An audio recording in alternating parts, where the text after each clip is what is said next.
안녕하세요. 건강 스토리텔러 정아입니다. 네, 바로 전 시간에 어떤 영양소를 약이 아닌 식품으로 섭취할 때 안전하고 건강하게 섭취할 수 있는지 이 내용에 대해서 좀 주제로 말씀드렸는데요. 오늘은 반대로 자연 섭취보다 영양제로 먹으면 더 좋은 영양소에 대해서 설명드리려고 합니다. 사실 어떤 영양소를 약으로 먹어야 더 좋다고 하겠어요. 그 말에 어폐가 있죠. 당연히 자연에서 섭취한 영양소를 섭취할 때 그 효과가 가장 크긴 합니다. 하지만 때로는 이 영양제가 필요한 경우도 있는데요. 예를 들어 특정 영양소의 부족으로 흡수 문제나 특정 질병이나 상태에 대한 이 보조요법 등이 있을 수가 있습니다.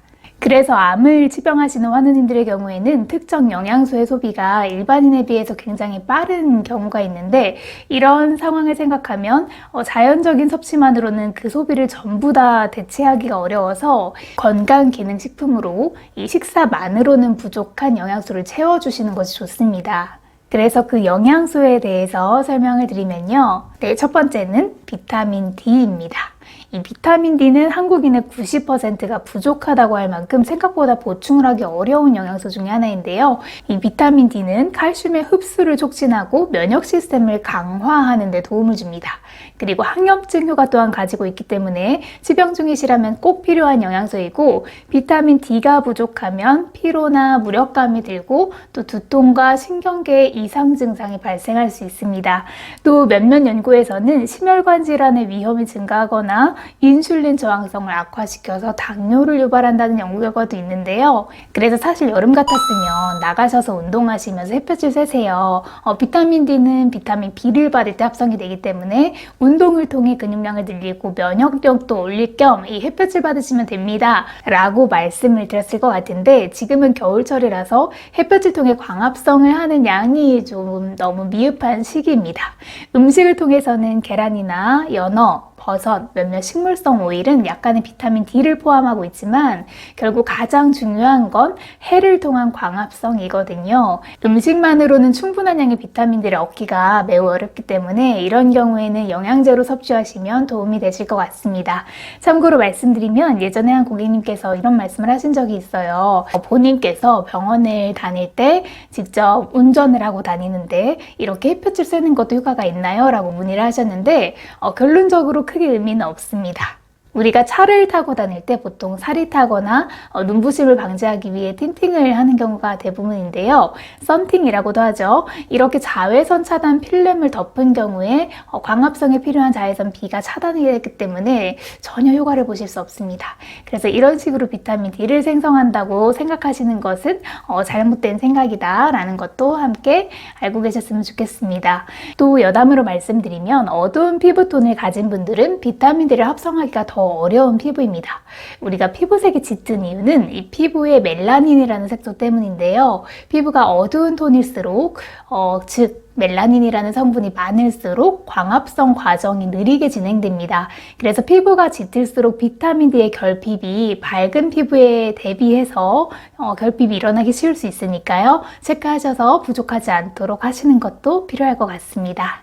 네, 또 다음 음식보다 영양제로 채우면 더 좋은 영양소 비타민C입니다.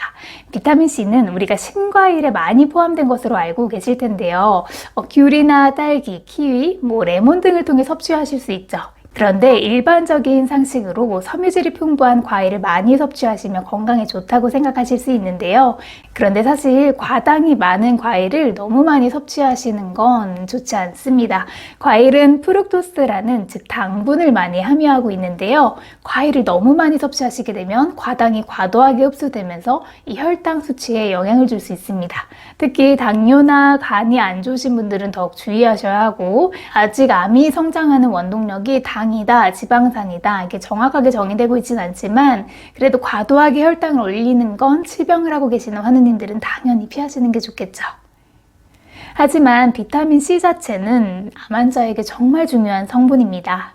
이 성분은 몸의 산화를 방지하고 체내 염증 수치를 낮춰서 암의 성장을 억제하고 증식을 막는 데 필수적인 영양소인데요. 일반적인 사람이 먹는 용량보다 메가도스 고용량으로 암 환자가 비타민C를 먹는 이유도 여기에 있습니다.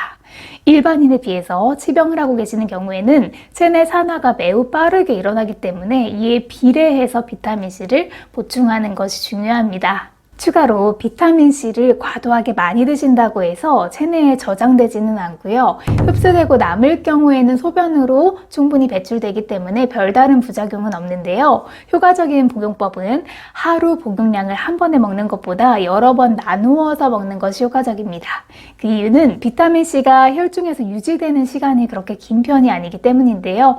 약 6시간 주기로 드시는 것이 좋습니다. 비타민 전도사로 유명한 서울대 이왕지 교수님도 혈중 비타민C가 6시간 주기로 농도가 내려가기 때문에 6시간 안에 보충해주는 것이 과학적인 섭취 방법이다 라고 말씀하신 적이 있죠.